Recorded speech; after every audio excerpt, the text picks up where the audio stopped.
Ce soir, vous allez reprendre vos grands classiques. Alors ce soir, en fait, c'est un peu un retour à mes débuts, parce que tous mes enregistrements, au moins pendant les 15 premières années, j'ai toujours des enregistrements avec beaucoup de cordes, beaucoup de cuivres, beaucoup d'orchestration, et ça c'était live. Après, il y a eu l'évolution des courants, passant à l'électro, passant avec bref, l'évolution qu'il y a eu. Et ce soir, moi, ma bonne fierté, c'est de refaire sur scène en live avec un orchestre symphonique tel que je les ai enregistrés au début, il y a 50 ans. Parlez-nous de ce nouveau défi avec cet orchestre. C'est de vos défis. Ce nouveau défi. Là. Oh, c'est pas un défi, n'exagérons pas. C'est au contraire un bon mariage d'électro, parce que on peut pas oublier les évolutions musicales qu'il y a eu. L'électro a pris une place, surtout en production, très importante. Je m'y suis mis d'ailleurs il y a une dizaine d'années en tant que DJ, c'est-à-dire c'est un peu fou, on m'aurait dit ça il y a 20 ans, je n'y aurais pas cru. C'est-à-dire de se présenter son répertoire, faire un show en passant de la musique. Mais aujourd'hui, oui, ça fonctionne. C'est dans les mœurs, je fais beaucoup de festivals à longueur d'année à travers le monde et c'est partout pareil. Ils ont toujours entre 18 et 35 ans, comme à mes débuts, il n'y a que moi qui ai vieilli. Ils connaissent la plupart des titres à chaque fois. Je démarre les premières mesures, des fois il n'y a même pas une note, mais les rythmiques, ils les reconnaissent. Que ce soit en Australie, à Sydney, ou que ce soit en Angleterre, où je vais jouer beaucoup, c'est assez grisant, quoi. Et c'est ce mélange dont je me suis formé un peu, à revisiter un peu mon répertoire et en découvrant quels sont les titres qui fonctionnent le plus aujourd'hui, et ça. Mais par contre, au niveau de joindre ça avec un orchestre symphonique, c'est de le jouer vraiment à l'identique tel que je les ai enregistrés au début. Aujourd'hui, on ne peut plus faire ça. Aujourd'hui, on fait des cordes au synthé. Il y a des logiciels qui vous amènent une proximité de sonorité on entend le grain de l'archet et tout, mais c'est pas du live. Alors que ce soir, ça va être du vrai live. C'est ça, il y a quelque chose de particulier, d'un peu plus, on va dire, émotionnel. Complètement. Comme vous le dites, c'est l'émotion. Les machines peuvent vous apporter beaucoup de bonnes choses, mais pas l'émotionnel. L'humain, c'est comme aujourd'hui, on parle, j'entends dire que bientôt on pourra composer avec l'intelligence artificielle. Certainement pas. J'y crois pas, on pourra tout faire avec. Mais pas l'émotionnel humain. Et en plus, moi, ma musique, elle parle au corps avant de parler à la tête, pour que le corps ressente et bouge. Vous imaginez l'importance que ça a. Un orchestre symphonique en live, on a vu les répétitions, sans vouloir être vulgaire, c'est jouissif. Pour moi, c'est ça, vous savez comment je me ressens?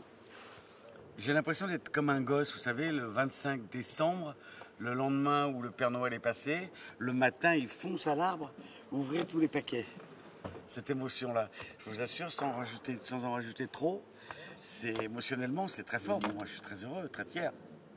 Comment est née la genèse un petit peu de ce projet d'allier, on va dire, l'électro, comme ça, les machines, avec de l'humain derrière vous, avec des cordes, avec des sonorités Ça s'est enchaîné. Ensuite, j'ai eu la chance, d'ailleurs, que la région me demande si je voulais pas... le département, pardon,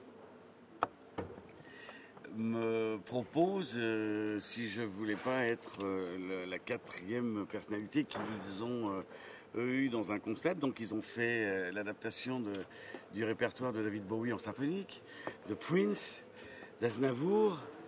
Au passage, on me dit en plus vous êtes encore vivant, donc et j'ai sauté sur l'occasion. Ensuite, tout ça doit mûrir. Je voulais vraiment avoir la parfaite interprétation telle que je les ai fait en live il y a 45 ans, 50 ans. Et là, j'ai pris Randy Kerber, qui a même voulu se joindre à moi, qui est un grand chef d'orchestre américain, qui m'a dit « mais je veux absolument être avec toi ». Donc, et je suis très content de ce que j'ai entendu avant-hier et hier. C'est un bonheur, quoi. On a l'impression de mettre un vinyle, quoi.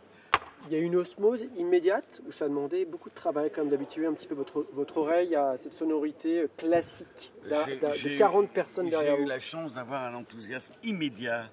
L'orchestre de Philharmonique de Cannes, avec ses chefs, et voilà, tout ça. Tout le monde est venu au projet, tout le monde a trouvé le projet très excitant tout de suite, quoi. Ça s'est assez facilement monté de ce point de vue-là. La chose la plus difficile, c'est entre le rêve, l'imagination et la réalité, il y a des fois beaucoup de travail. Ça m'a demandé 6 mois de travail, ouais. 50 ans de carrière. 50 ans de carrière. Ne me demandez pas comment j'ai fait, j'en sais rien. Est-ce que vous doutiez quand vous étiez à Saint-Tropez J'ai avec votre batterie? Aujourd'hui, je doute encore. Je doute D'avoir que ce ce soir, il va pas y succès avoir international, un mondial. truc. J'ai jamais eu un plan de carrière ou quoi que ce soit. J'ai toujours essayé d'être au top et être à la hauteur des opportunités qui me sont présentées. Et ça, mes parents m'ont bien inculqué ça.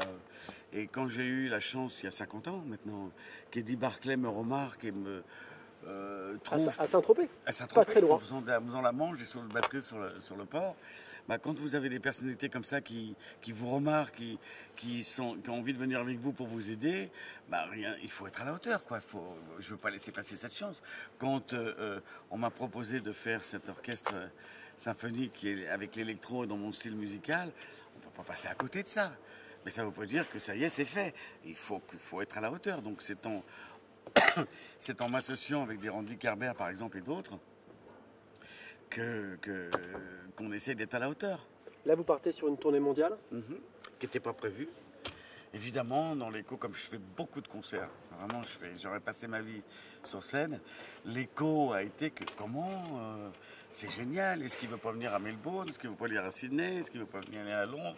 Et c'est en train de se monter, c'est assez fantastique. C'est une logique. Vous allez encore donner des idées à beaucoup de jeunes musiciens, j'ai l'impression. J'espère. Je ne l'ai pas fait exprès, mais j'espère, oui, bien sûr. C'est la meilleure récompense et c'est ma plus grosse fierté. Pour finir, qu'est-ce qui vous lie, vous, particulièrement avec cette région, la Provence-Alpes-Côte d'Azur? Avec cette région? Avec cette région. Est-ce que vous avez quelque chose? Vous y habitez? J'ai ma maison, enfin à côté, j'ai ma maison à Ramatuelle. Et est-ce qu'il y a quelque chose de particulier quand même qui vous lie Ah, pour moi, alors déjà, j'adore la région, j'adore les senteurs, j'adore le soleil et autres. Et puis en plus, pour moi, c'est un gris-gris. J'ai démarré à Saint-Tropez. Donc ça rappelle beaucoup de choses.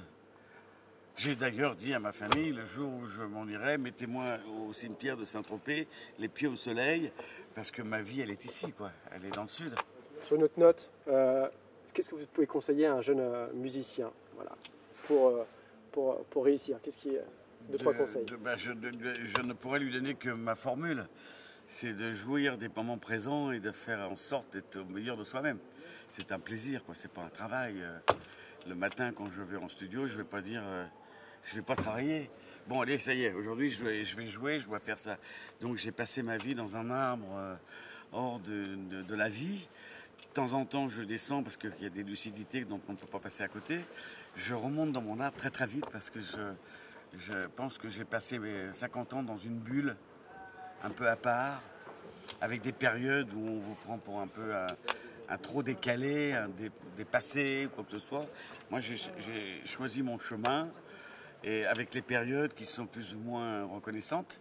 Cette période, depuis une bonne dizaine d'années, elle est très reconnaissante. Et avec des tubes planétaires également, Supernatural, avec Ouais. Grammy Award et des millions de disques vendus. Ouais, mais c'est pas ça, pour moi, c'est pas ça le plus important.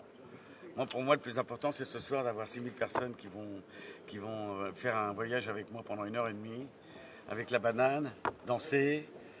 Et voilà, ça c'est ma récompense. Le reste, c'est la récompense du show business. Je suis ravi de les avoir reçus, mais 3 jours après, je pense à autre chose.